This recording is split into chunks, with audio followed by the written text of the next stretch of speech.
6-time Emmy winner as a news broadcaster in Orlando. He's also won 2 Edward R. Murrow Awards. While he was working at WESH2, which some of you may get, some flagship station, the big news station in Orlando, he covered just unbelievable stories, and I happened to live there when he covered the story of the Pulse massacre. And he was really, he was sort of the anchor that held the community together during that time. And he had been writing books before that, but after that he decided maybe it's just time to stick to writing books. Bob has written some incredible books about Florida musicians. First, about Graham Parsons, who was the founder sort of the all-country rock movement in the late 60s, early 70s. And in doing that, Bob spearheaded and got community involvement in Winter Haven to get the little club building where Graham and his high school buddies played in the bands in high school, and got that. Now it's a civic building with concert venues, much like this. And Bob was really behind getting everybody energized to do that with the fame that his book brought, and talked about those 60s there in Winter Haven. And Rodney Crowell, if you know who Rodney Crowell is, played there last year, which is amazing. That's just incredible. Also, Bob wrote a book called Elvis Ignited about Elvis in Florida. You got to visit with and meet all the people involved with Elvis. And then if you were watching NBC Nightly News 2 weeks ago when they announced that Tupperware was on the market and might have a short life, amazingly, I'm sitting in my living room and all of a sudden on the NBC Nightly News, there's Bob Kealing, because he wrote a book called Late to the Party? No, Life of the Party, about Brownie Wise, who was really the person, not Earl Tupper, but Brownie Wise, who marketed and sold Tupperware. So anyway, Bob's newest book is about the Beatles in Florida, and you might think, oh, the Beatles, what do I care? I don't care about Florida music. But it's an amazing book because he has woven together the Beatles and the civil rights movement, much of it in St. Augustine, and court cases involving Martin Luther King and the mood of the nation in 1963 and 1964, and historic preservation. It's all in there. So he's got copies of the books for sale. I'm sure he'll be glad to sell them and sign them for you at the end of his talk. But I give you Bob Kealing. Thanks, Terry. And I want to officially thank my new agent, Terry. This conference has been an absolute revelation, and I cannot thank Kevin and David enough. David, I can hear you read the phone book. I'll see it the rest of my time. And Kevin, I really do think I'm your long-lost son, because, Mike, I came here, I'm a native Floridian from Kansas, and I got here 30 years ago, and I was a TV guy in Orlando and whatever, and the people would go, oh, Orlando, oh, well, theme parks, oh, okay, strip malls, and I bristled at that. And I was lucky enough to go to Key West in '94, and for the first time see the Hemingway house, and just be so profoundly moved by that. And I come back to Orlando, and I'm sort of lamenting the fact that we don't have anything like that there. And I'm ashamed to say a buddy of mine in Kansas City goes, the beat writer Jack Kerouac lived or died there or something.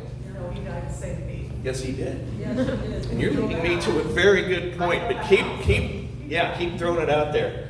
It was 1996, and I started researching that story. And my poor fiance at the time started referring to herself as the Kerouac widow. His first book of letters had just come out, and it was absolutely crucial, because the last few were from Yates Street in Orlando at 56, when he came there for the first time. And then there was always, legend has it, that he lived in some little apartment or some little house somewhere in College Park, and I couldn't find it. And I looked and looked and looked. So finally I said, the hell with it, and I took this really important research tool that maybe you've heard of it. It's a little bit obscure these days. It's called the phone book. Yeah. And Kerouac's brother-in-law, his literary executor, was listed in the phone book in Lowell, Massachusetts. So John Sampis. So I call him up, and I say, do you know where this location is in Orlando where you live? And he goes, this wonderful New Englander accent. Oh yeah, Jack kept a list of every place he ever lived. It's right here on the wall. 1418 Cloyes Street in College Park. And that was my discovery of the Kerouac house in '96. And I wrote a 3,000-word article about it for the Orlando Sentinel in March of '97 to correspond with what would have been his 75th birthday. And I had all these people call up and say, we need to save that house. And fortunately, they were much, much smarter than me. Had much, much more, acumen to get it done. But to make a long story short, we were able to purchase it and save it as a writer's retreat because that little house in College Park, it's over 100 years old now. He was living in the back porch apartment with his mom, hand to mouth. And he moved in the summer of '57, and he had about $33 left to his name. But he never stopped plying his trade. He had written 12 novels by the time he moved to that little house in Orlando. And that summer, this rock and roll book that he had written finally came out and was reviewed in the New York Times. You all know what it was. On the road. And he was up there over Labor Day weekend of '57 when it was released. And the Times reviewer says this guy is the new bard of the Beat generation. There was Hemingway in the Lost Generation, so-and-so, and Kerouac's just looking at this. But when he comes back to Orlando, now his smart-ass brother-in-law, he's like, oh, did you see my name in the New York Times bestseller list? And so that little house, that humble little home, is where Kerouac's career was transformed from this 35-year-old nomadic nobody, twice divorced, hand-to-mouth writer from Lowell, Massachusetts, all the way to the bard of the Beat generation. Bought the house, established a writer's residence there in '99. It's now in the National Register of Historic Places, and it was declared a Florida Heritage Site 10 years ago. And that's just, one aspect of pride, knowing that history, like this place right here, the history can be harnessed and reestablished for something else. The little place in Winter Haven Terry was kind enough to talk about. They're now building a brand new ensuite hotel next to it. And it's sparking renewal downtown. So when people say, history, it's dead, who cares?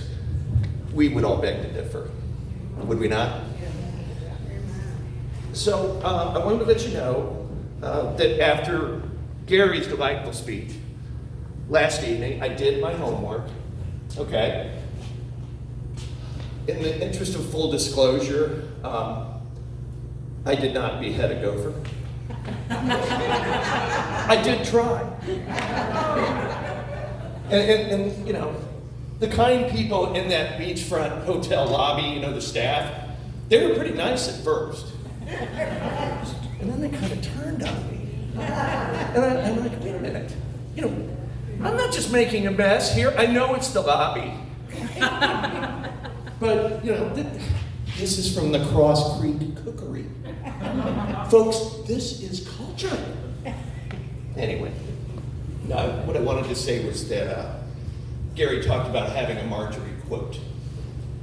And what I decided to do is, since I'm from Central Florida, I wanted to quote a writer from my neck of the woods who was mentioned earlier here today, and she's writing about Marjorie, having just read Cross Creek. And this is Zora Neale Hurston, 1943, to Marjorie. Eatonville. Whether it pleases you or not, you are my sister. You look at plants and animals and people the way I do. You are conscious of the 3 layers of life. Instead of the obvious thing in front of your nose, you see and feel the immense past, what is now, and feel inside you something of what is to come. Therefore, you are not pacing the cell of the current hour. You're free because you've made your peace with the universe and its laws. You are deep and fine. Anybody ever heard that quote before? Yeah. From Zora. Incredible. Thank you. Deep and fine. Well, let's talk about the Beatles, shall we? This book, I was like Kevin. I was the youngest in my family, 2 attorneys, 2 CPAs, and I'm just kind of this dumb guy that comes along, journalism school, whatever. But I really do have a profound respect and interest in hidden history. And starting with that Kerouac project, 25, 30 years ago, I've tried to mine these hidden stories, and boy, is this one. On the left, you see the cover of the book.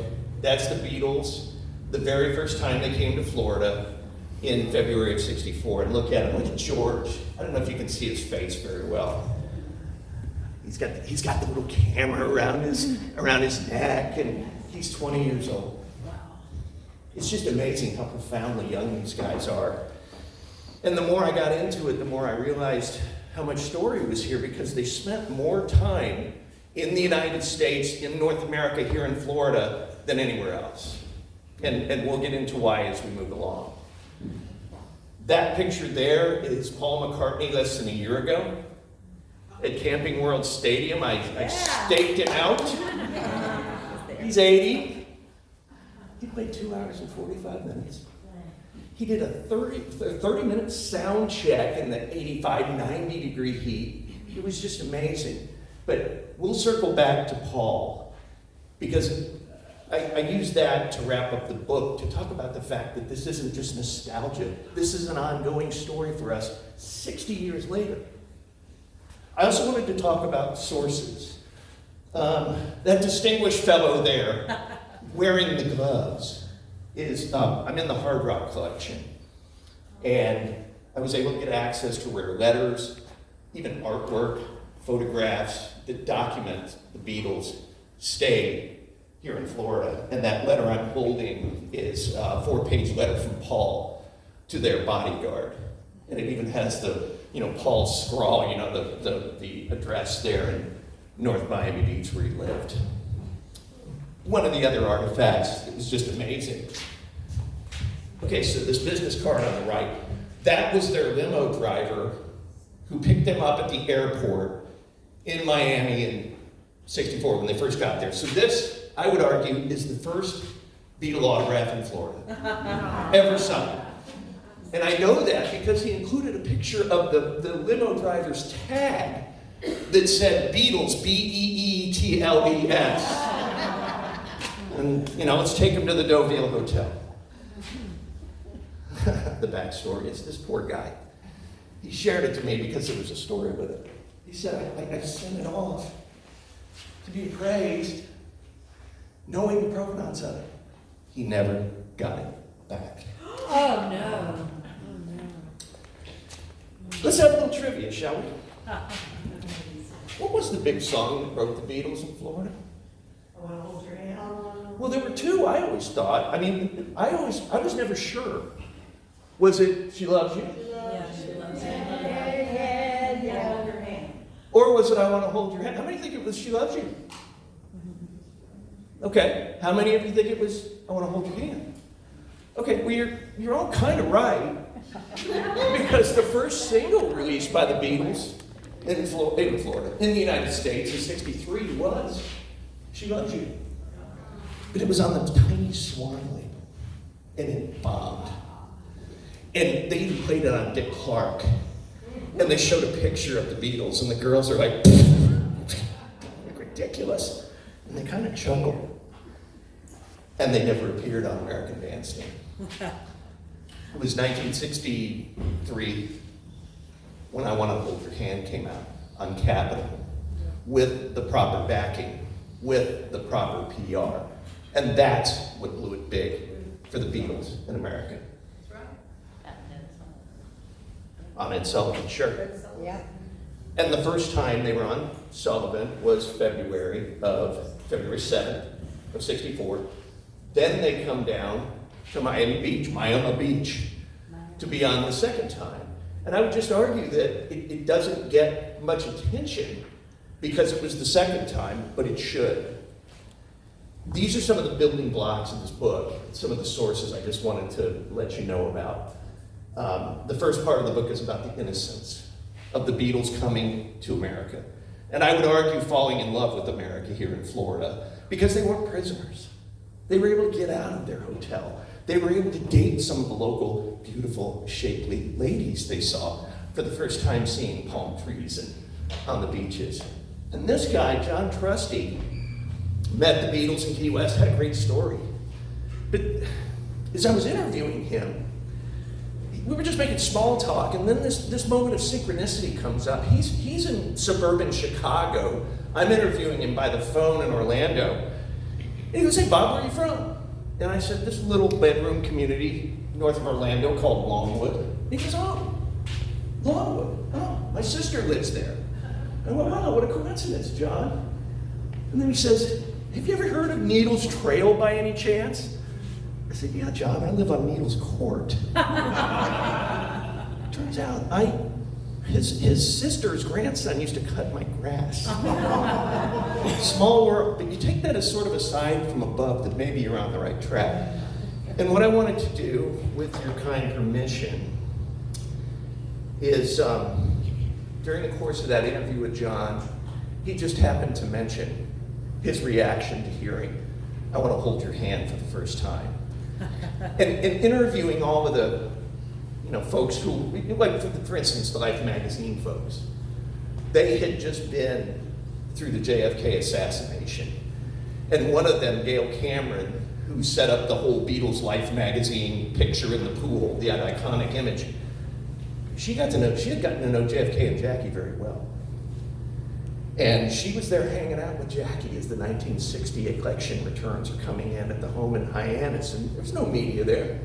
It's just she and Jackie hanging out. So, I mean, these are observations from people up close to what this period was like when it was just so devastatingly sad after the assassination. And then along come the Beatles. So this is the context. It's John Trusty's first story of hearing the Beatles. Along the darkened outskirts of Homewood, Illinois, a 1957 Buick, the long and rangy, gas-guzzling kind with the sleek lines, barreled down the interstate. All alone behind the wheel, a young crew-cut Navy man nursed a healthy beer buzz and hauled ass. John Trusty was in transit, having just finished hospital corpsman school in San Diego. In the midst of 30 days home leave near the Windy City, Trusty was preparing to head south to Florida and his assignment at the Naval Air Station Hospital in Key West. To pass the time, stay awake, and keep his brother-in-law's car out of the snowy ditch, he switched on the radio to 89 WLSM, the bright sound of Chicago radio. In the wee hours of this frigid night, an urgent, unfamiliar beat hit him like a blast of wind. Oh yeah, I'll tell you something. I think you'll understand. The music blasting from Trusty's car radio that frigid night was akin to an awakening. During this saddest of holiday seasons, dear God, could we finally say, could we dare say it was joyous? Hearing "I Want to Hold Your Hand" for the first time on that deserted, snow-blown stretch of interstate, John Trusty picked up on the vibe immediately, and then admittedly he said he did something stupid. "I actually started doing donuts on the 4-lane highway." I was so happy, he marveled. I didn't know why, I can't say why. I heard it and just, wow, this shit is good. In this dream flight of time and imagination, we're witnessing a youth's visceral reaction to the music of his generation. Watching from a drone's eye above, 2 tons of American steel on 4 wheels swirl round and round, just like an old school 45 RPM single on a kid's portable record player. At a pivotal moment in time, musically, culturally, and politically, America's youth were meeting the Beatles, their new North Stars. One DJ, one radio, one record player at a time. And there was a story I almost missed because I wasn't listening intently enough, but I heard it. And then as I started thinking about it, I was like, my God, I got the beginning of the book. You can't tell the story of the Beatles in Florida without including the African-American experience. And that's what ties in Jacksonville, certainly St. Augustine, to this whole story. And this is Kitty Oliver, and you would read about her being a marginalized youth in West Jacksonville. And hearing the Beatles, and does that picture on the left look unusual to you? Let me get out of your way. Does it look unusual? I mean, you recognize who it is, right? Yeah. Little Richard. The Beatles are touching him. This is the Beatles opening up for him way back in 62, 63. In fact, this is where they met his keyboard player, 15-year-old Billy Preston. But Kitty picked up on that. And she picked up on those harmonies. And so when her single mom went to sleep at night, she'd sneak the radio in and turn on Wake the Big Ape in Jacksonville and listen to that music. And she decided, when she heard that the Beatles were coming, she was going to go, even if she had to go all by herself. And she said, Gator Bowl is in a zone of uncertainty. We weren't sure black folk were able to go there safely. So that's the time period we're talking about. Here's some other fantastic sources. The Beatle bodyguard is Buddy Dresner, who's a guy who could have been just like straight out of Central Casting. He's the all-night sergeant, so he sleeps by day like a vampire. And one day, he gets this knock on the door. He wakes up and he's mad, Grouses to the door, opens it up, and it's another cop and says, Captain Smith wants you. You need to come to headquarters right now. You've been assigned to be the head of the Beatles security detail. And he says, what the hell is Beatles? And that began his journey with them. And they could not have picked a better person. As you read in the book, he was their bodyguard, he was their father figure, he was their confessor. At one point when they're out on a cruise of Biscayne Bay, he's like, okay, boys, I need to sit you down and just have a serious conversation.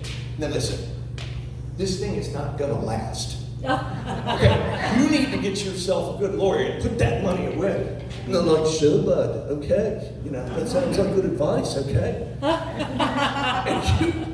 This Beatles book, by the way, are any of you familiar with the Beatles book? It was like a monthly publication that started way back and was written by their inner circle people. And that's the Beatles at his house. Having their first home-cooked American meal. And Paul's got his gun out and he's pointing it at him. Can you imagine? Today, that would not fly in his agency. I can tell you that. And now this lady on the right. Anybody recognize her at all? Now this is a much deeper dive here. Anybody? That's Judge Deborah Nelson from the Trayvon Martin case. And one day I'm just sitting home doing my thing, tapping away on the laptop, get the call. Bob, yes? It's Judge Nelson. I'm like, oh my God, because I covered that case, so we knew each other. But certainly not for her to call me on some weekend. And she goes, I saw online on that Hard Rock Live streaming thing that you're writing a book about the Beatles. And I said, yes, Your Honor, I am. And she's like, call me Debbie. Call me Debbie. I'm like, okay, you're a Debbie. And she goes, I was Buddy Dresner's next door neighbor. She was 11 years old and figured out the clandestine plan for the Beatles to come to her neighbor's house. And I said, you're Aunt Debbie? Debbie, you're talking yourself into a chapter I've already written. And sure enough, they said, okay. She goes, yeah, I was over at their house once. It wasn't that uncommon for us kids to pick up the phone when the phone rang. It was Paul McCartney.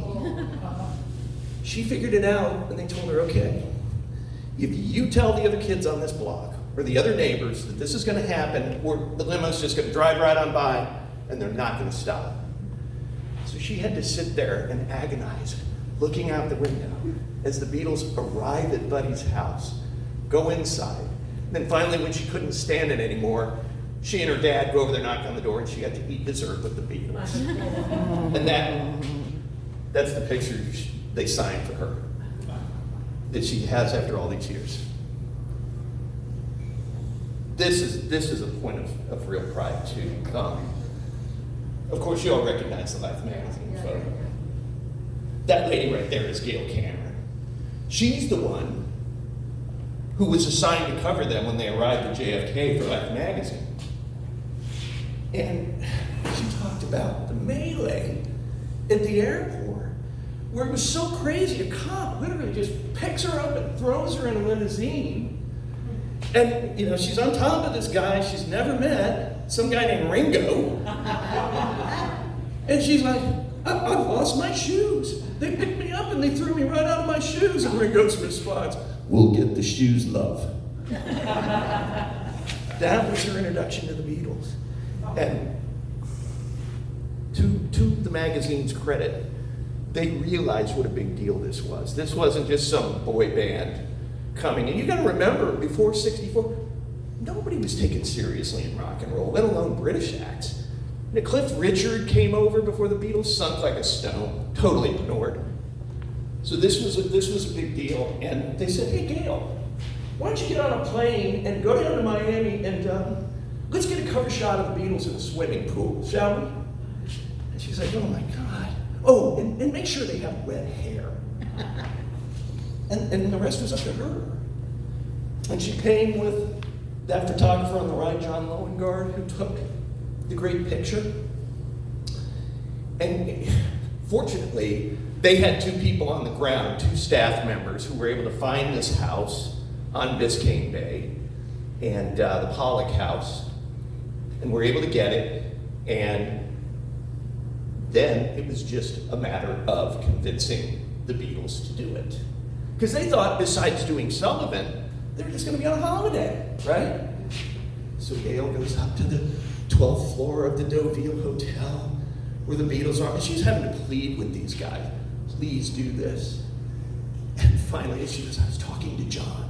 John was such a fascinating guy. And, you know, after pleading their case, John's like, okay, love, we'll do it. And as I write the book, you gotta remember what the circulation of time was in '64. And you know, lifetime. And because it was so popular, I mean, I had people tell me they used to get in fights with their siblings to get a hold of Life magazine first. And with that kind of circulation, Brian would have probably ordered them to get into a pool of molten lava. So John Loengard was like, yeah, I was trying to get this picture of them that was like this really glamorous picture of Grace Kelly in a swimming pool with her hair wet in this glamour picture. And I thought it was a pretty two-bit crappy picture, to be honest with you. That was the photographer's own assessment of this iconic photo. And then he said, years later, my teenage daughter's friend wanted to touch the hand of the guy who took the Beatles picture. She said, I started to reassess that photo after that. But John wasn't hard to get to. You know, so many of these sources you have to go through layers of people to get to. Not John. You know, website. I emailed him an hour later. Oh yeah, how can I help you? Another great source for this book was Rob Precht, who is Ed Sullivan's grandson. That's him, the taller kid in the middle. He's an attorney now in New York. And he was standing just off stage when the Beatles were doing their sound check at the Deauville Hotel, where Sullivan was going to be broadcast. And he said, that music to this day is burned into my soul. I will never forget it. And the family would get so nervous before Sullivan would do these remotes. They didn't even stay at the same hotel. They went in and stayed at a different hotel down on South Beach because it was just so nerve-wracking. And you see the girls there, and the Beatles doing a great job. And that night, as there's a working resort going on all around them, the Beatles perform live in front of 70 million people. That's 1 in 3 people in the United States.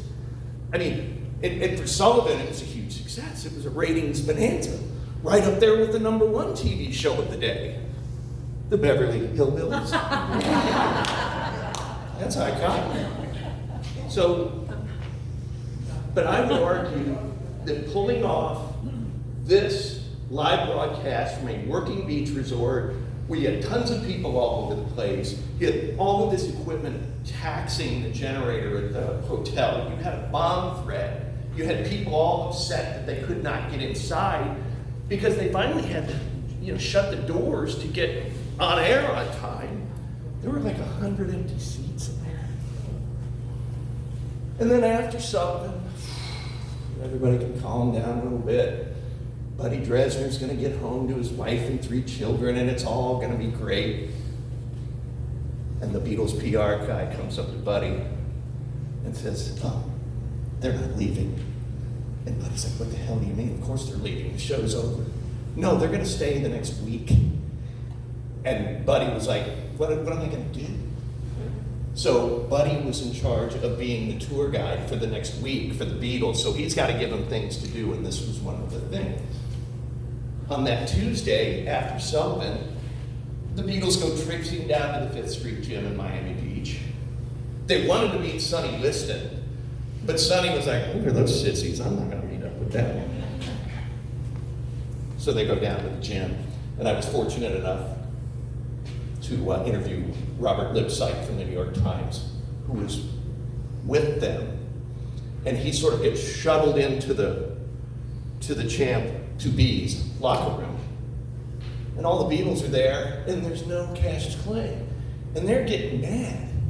Like, where is this wanker who's going to lose? Where is this guy? And Lipsyte is trying to sort of diffuse the situation, and finally the door flies open, and here's this sculptured 6'3" Greek god. "Hey Beatles, let's go make some money." And Lipsyte said it was as if all of the acrimony just fell away right there because the Beatles knew they were meeting a kindred spirit.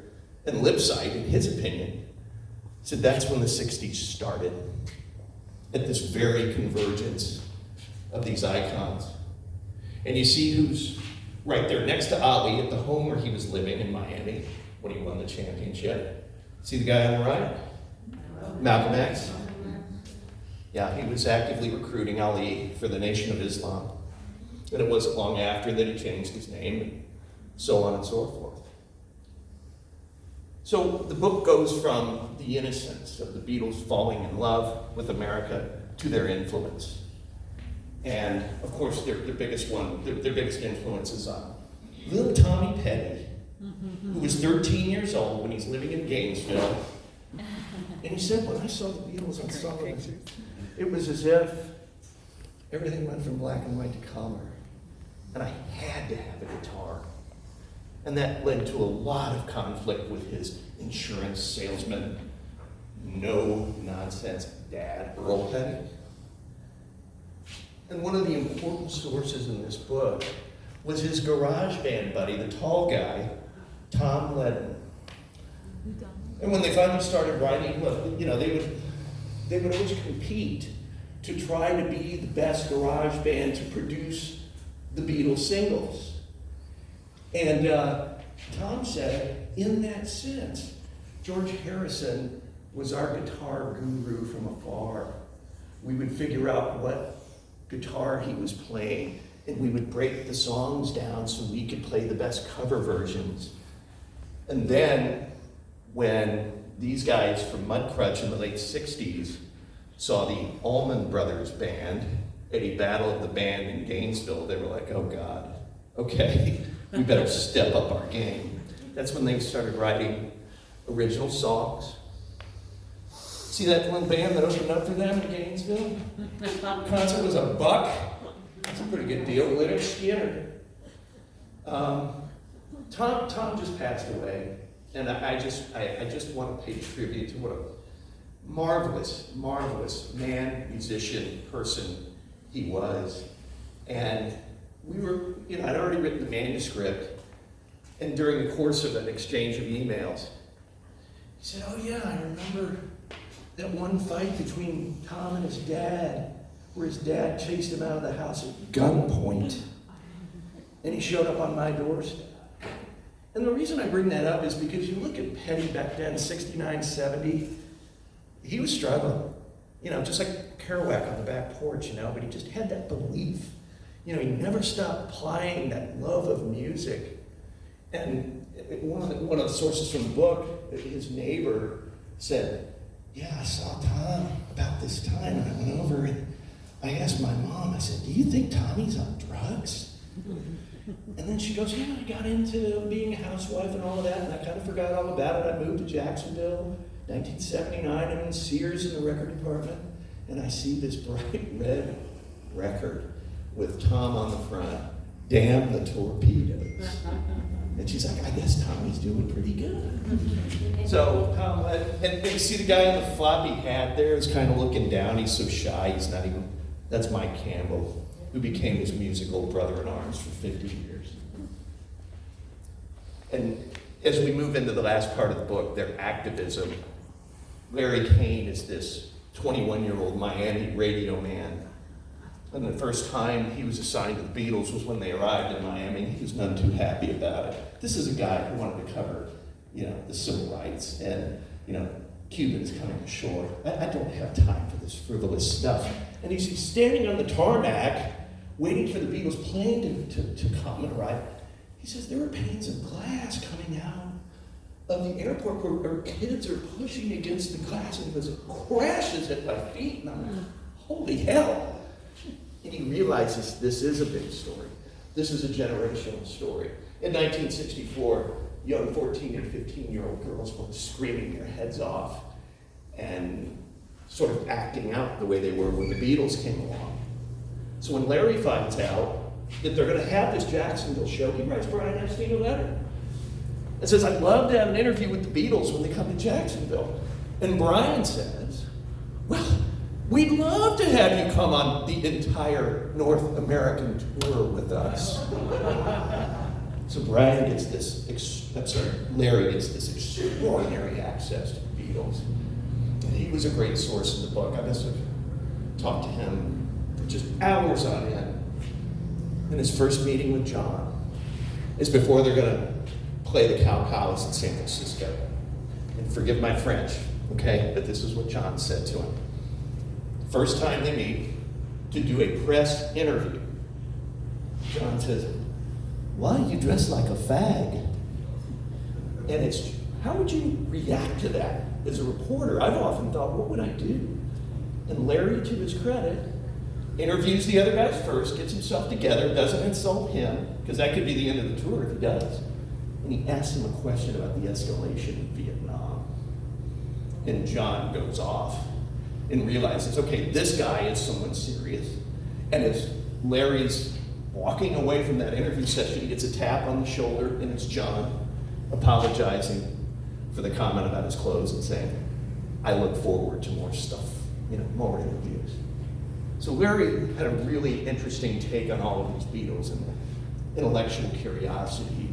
And like that letter I was telling you about from Paul, he was talking about Vietnam in '64. So it's really no surprise that when the Beatles had been in Miami Beach early that year, they would stop on the street and talk to domestics who were sitting at the bus stop in their uniforms. Because of course Miami Beach, South Beach, it was segregated. If you wanted to be on Miami Beach, you better be wearing a uniform, driving a bus, flipping burgers, or maybe up on stage entertaining.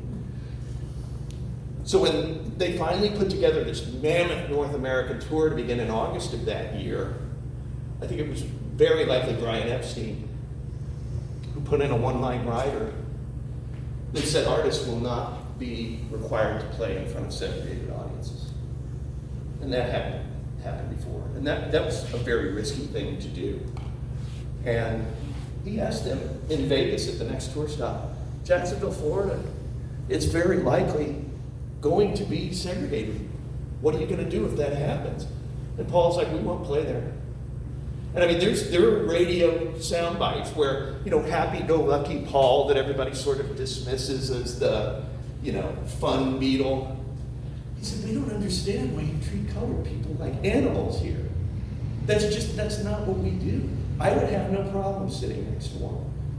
And then they said, we would rather lose our appearance money than play a segregated show. So that was sort of hanging over as the tour progressed. So here it is, as the Beatles are getting ready to converge for the Jacksonville show. What's going on in the meantime is the St. Augustine struggle is finally boiling over. And anybody recognize, obviously it's Dr. King.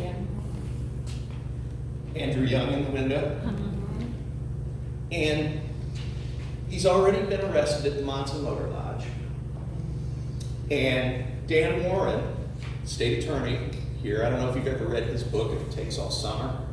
Great source. It's an insider's view of the St. Augustine struggle. Dan was trying to broker some sort of grand jury truce, so he invited Dr. King, after he'd been incarcerated in St. Johns County, to give testimony. Didn't really work. And so Dr. King, with the police dog next to him, is being transported to Duval County, 40 miles away for safekeeping. So Dr. King takes the ride with the dog to the Duval County jail. Look at the dog. The dog looks, and the dog's like, what the hell? He doesn't look vicious or anything. But it's just so odd. And when Dr. King, in the time just before he was arrested at Monson, he comes there to lead a nonviolent march down to the slave market, or at least draw attention to it. But they wouldn't let him do it because they were afraid he'd be assassinated. So Andrew Young leads it that night. This would have been the second week in June in '64. And as they're going down there, he and Reverend England, who was an Anglo friend of Dr. King's, he and Andrew Young, all of these folks are leading, they're walking from the church down to the slave market, and then they get attacked and beaten and kicked. And Young said, I go up to try to engage one of these people, and I just get smacked right across the face, and I really don't remember much after that. And to Dr. Mormino's credit, he said, you really ought to look into Pastor Gannon's, Michael Gannon's experience there. And I'm glad I did, because in the Flagler College Digital Civil Rights Collection is an interview with Gannon, and he was standing across the green space near the Basilica as this is all going on. And he's watching these peaceful protesters get the hell beat out of him. And he was just lamenting the fact that he didn't do anything. And he said, my whole career would have been down the drain had I done that. And I thought that was very compelling, because he is a hero to so many. And another person who should be considered a hero too is Judge Simpson, Brian Simpson, who I was lucky enough, John Antoon, the federal jurist in Orlando, was kind enough to have his staff unearth the transcript of a hearing that Judge Simpson had on a Saturday in June to try to, there was a motion going on from the state, and as Dr. King is in custody, he calls Dr. King to the witness stand at the old courthouse in Jacksonville and just asks them, what are your motives? He interviews Reverend England fresh from getting the hell beat out of him. And Reverend England is like, no, I didn't fight back. That's against our philosophy of nonviolent protest. And Judge Simpson was so moved, he ruled on behalf of the protesters. And according to the state attorney from that time, it started the legal precedents that ended with the passage of the Civil Rights Act. And what happened was, Reverend England had been from South Dakota, and when some of the friends of his heard what happened in St. Augustine, they fired off angry letters to the mayor and said, how could you let that happen here?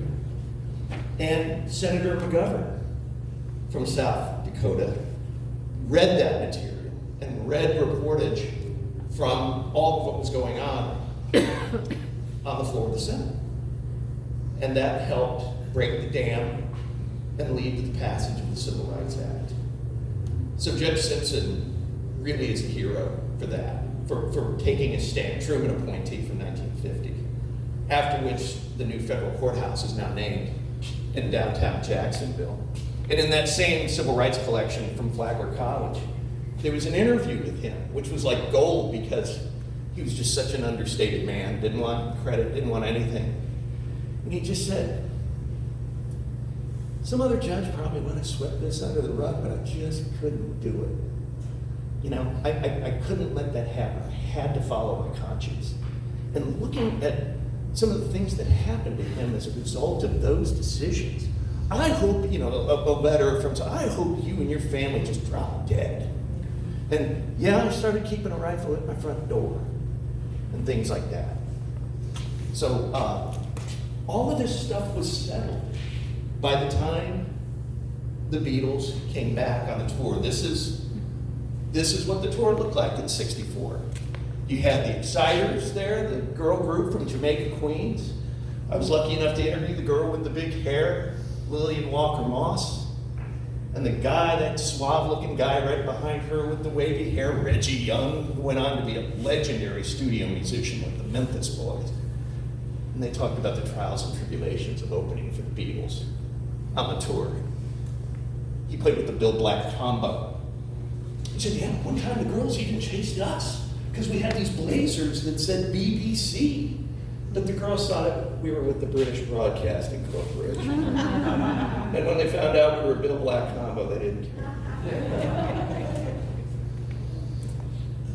So before the Beatles could play in Jacksonville, there was this little meteorological issue. Hurricane Dora.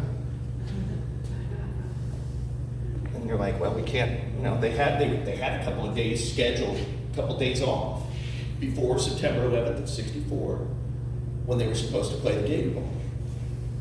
So Mary Kane, the South Florida reporter, says, hey, I got an idea. Let's go to Key West. So the Beatles made, their people, made reservations to stay at the Key West Resort. And that little sort of diamond-shaped building right in the middle was the cabana where the Beatles stayed. And now that's the only place in Florida where we can still say the Beatles slept here. That's the only building left. And look at this. 3 o'clock in the morning, hundreds of kids converging at the Key West airport as this gigantic plane lands and then has to hit the full thrusters backwards to stop in time before going into the water. But it was for being a 2.5-day stay, it was a really watershed event. Here's John. He actually got to go on a little shopping spree on Duval to get some civilian clothes because it was a photo shoot for Cosmopolitan. And so he's there getting his picture taken. And this enterprising young reporter for Cosmo named Gloria Steinem had decided that John was the Beatle that had some staying power, possibly as a solo star. So that's why they profiled him. And another great source is Lofton Coffee Butler, wonderful blues singer from Key West that I interviewed in 2020 at the height of the COVID pandemic. And I'm wearing my big respirator and I'm thinking, God, I don't want to get this guy sick. And he said, yeah, I was playing my normal gig. And then my manager, Herb Rosenberg, calls out to the Key Wester. And he says, hey, y'all, I got a black Beatle I want you to meet. and Coffee goes out there and jams with Ringo and George on the bandstand. And they close it down at 4 o'clock in the morning. And he goes, I know we played Blueberry Hill. I know that. Can't remember the second song, but he remembered Ringo being really mad when they closed down the jam session. Let the man play. And he's got that big smile on his face. And he's was an icon in Key West, entertained President Truman, all kinds of folks. So that was a real treat. So by the time all of this happens, the hurricane has come through, the Gator Bowl still has power, Judge Simpson has made all of his rulings that said if you violate the Civil Rights Act, I will fine you or throw you in jail. There was no pushback on the Beatles playing a segregated show at the Gator Bowl. And Kitty Oliver, the woman I showed you earlier, she goes, yeah, I went there in a cab, I bought my ticket. I went in there and I sat with all these white kids. And I kind of tried to make myself small. Nobody acknowledged me. Nobody said hello. But then when the Beatles came on, I started screaming right along with them. And that didn't matter anymore. And Kitty went on to go to UF and she got her doctorate. And she's now a teacher in South Florida. And the concert went off beautifully. There was no issue with any of that, except it was still tropical storm force winds. And John said, yeah, we looked like four, our hair blowing in the wind like four Elvises. But they didn't want to stay in Jacksonville anymore. And when they gave their press conference at the Hotel George Washington on Julia Street, they really didn't allude to the whole fact that the hotel would not let the black performers stay there. And now I realize if somebody would have made an issue out of it, the hoteliers might have faced the wrath of Judge Simpson. But nonetheless, oh, by the way, the hotel was right next door to where Dr. King had testified 6 weeks earlier. So literally, that summer of '64, the Beatles and MLK were next door to each other on Julia Street. Was it the Robert Meyer Hotel? No, It was the George Washington. Because that's on Monroe Street. Well, that's It's around at Monroe and Julia, Okay. or it was. So, you had sort of a convergence of the two there, Paul trying to advocate for civil rights, and Larry King, who was still following the tours. It came off beautifully. And so let's go back. This is just, I showed you the picture of Paul at the beginning. I just wanted to show you his car. We all waited for him. I was there, and these women, I was waiting with them, hotter than hell. Hotter than hell. And here come the cars. And the window of that SUV rolls down, and there's Paul. And he looked at that little girl who had the sign, I missed my senior prom to see you. By the way, it was her senior prom in Mexico. Waves at her. And these two lose it. This little girl who was about my daughter's age just got tears running down her face, and I've got this lump in my throat.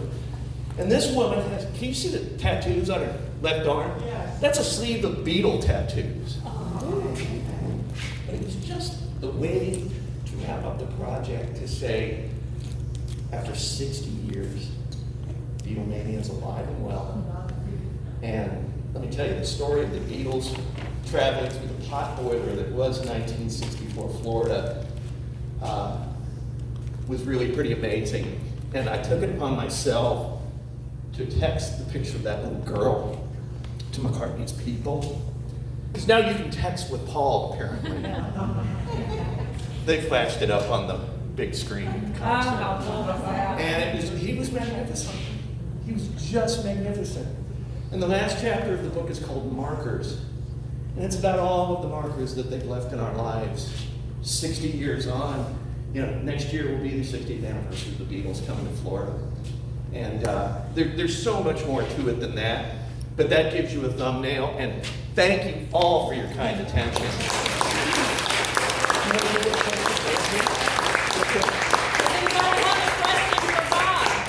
Or did anybody see them and you want to tell a better story than I have all morning? Go ahead. Oh, here we go. See, it always happens. My mother is the biggest Beatles fan that you will ever meet. And I actually took her a few years ago to Liverpool. Nice. On vacation, and we did the full Beatles tour in Liverpool, saw all the sights. And when Paul McCartney was coming, she flew from Alabama down to see me, and we went, and we were at the Campbell You were at that State, show. and she got COVID. And she started getting sick during the show, and she had a mask, and she put it on, and she was like, I think we need, and I was like, we're here, leave your mask on, we'll test you when we get home. But it was a long time coming. Wow. But yes, but we saw them, and it was everything you would imagine. And not only did he play for 3 hours at Yeah. age 80 with no breaks, but he played a different instrument on every song. He Yeah. just kept changing out instruments. I've never seen anyone with that stamina. It's really like he lives to play. I Yeah. honestly believe that. And even though we keep saying, oh, this is going to be his last tour, baloney. And I was lucky enough to see Ringo at the Ryman in 2019. Kind of a similar story. I'm hanging out in the alley between the Ryman and Tootsie's Orchid Lounge. And there's this big Cadillac Escalade. And maybe the distance from me to Terry, Ringo walks out the back door and he's got his white suit on and his short cropped hair. Looked great. Flashes the peace signs. Gets in the vehicle. Can see I'm there with, like a total geek. I don't care. I'm a fanboy. Who cares? And I'm rolling video, and the vehicle slows down. He rolls down the window. Peace and love. God bless. Any other questions or comments? So Bob, we have a little gift for you that I actually brought a pair of scissors so you can unwrap this. Oh, my goodness. I hope that it's something you don't have already. I found it in a vintage shop, and so I Better thought take those scissors. you really need to have this. I hope it's real, and I hope that it's. I really do hope to behead a gopher one day or so. Just in the lobby, probably wasn't that close.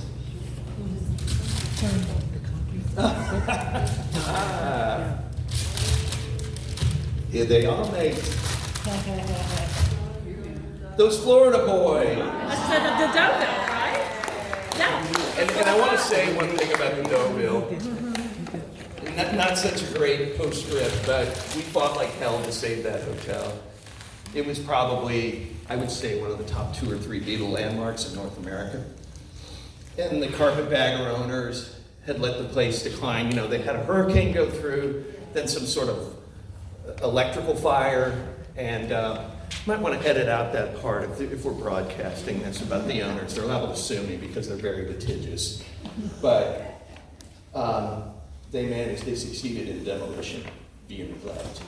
And the Deauville was imploded earlier this year. So, Bob, can I just say something? I just did one of those stupid short childhood things. sure. On our radio station when I was a kid in upstate New York, the Beatles were going to be a Chase station. They were giving away Chase station. Sure. They were giving away, 100 tickets or whatever, but you had to call within 5 minutes. And my sisters and I were listening to the radio, and one of the neighbors got a stupid name. Well, we ran like you have never seen. And 3 little girls run. We ran, we bang, bang, bang, bang. And she finally opened the door and we said, Marianne, get on the phone. They called your name for free tickets to Shea Stadium. She did, she went, and that was just like, just a wonderful. Isn't that amazing? That was just one of those wonderful stories.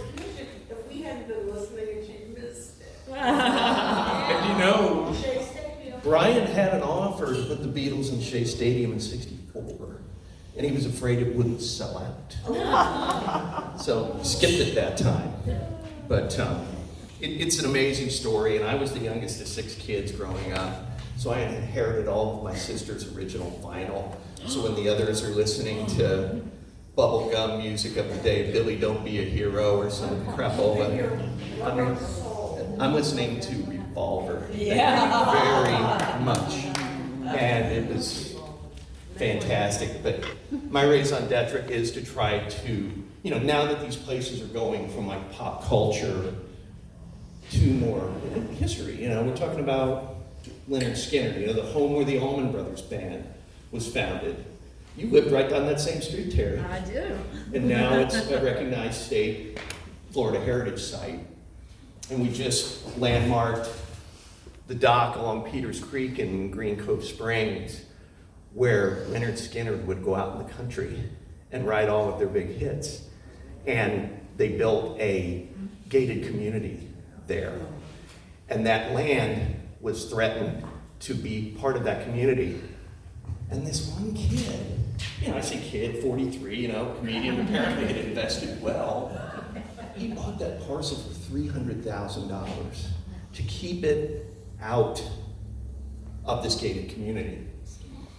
And then when I helped him apply for Florida Heritage status, it was unanimously agreed upon. I thought, all right, we're on our way. And then these homeowners started pressuring the state folks. And guess what they did? Pulled the rug out from under it. They rescinded the historic status. Recently. Oh, who was the governor? So what did this guy do? He went to a foundry in Texas and paid $7,000 to get his own marker made. Gorgeous. And January, we were going to erect it. You all know Vail, Tim Fullman, who does all of the markers for the entire state of Florida? He's an amazing guy. He would be somebody to invite to something like this. He does all of them. He volunteered to come install it for us. And just a couple of months ago, it was a few months ago, I called this guy up. His name's Adam Hartle. I don't know if you've ever heard of him. We were gonna erect the sign for Ronnie Van Zant's 75th birthday. This is literally the dock where he wrote Sweet Home Alabama 50 years ago. And no, it was not Alabama. It was Green Cove Springs, Florida. So I'm texting Adam, hey, are you ready? Let's do this. Are we gonna do the marker? Nothing. Set him up, and nothing. He had died unexpectedly at 43 of a heart attack. This was just a few months ago. So we were able to get in contact with his widow, and she gave us permission to erect it. So, thank goodness. Yeah. My young son, who's a senior at FSU, Yeah. and a couple of his buddies and their girlfriends come along. This sign must have weighed 350 pounds. But we drove it onto the property, and we erected that sucker right there on Ronnie's dock, and it is there today. Take that, gated community. Take that, Doreen people. Thank you all very much. And Bob's books are back there. After hearing all that, I can't imagine why you wouldn't want to buy one.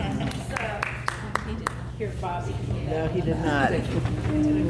That was awesome, really great. And Bob, I'd like to offer to archive this photo of the Beatles for you at the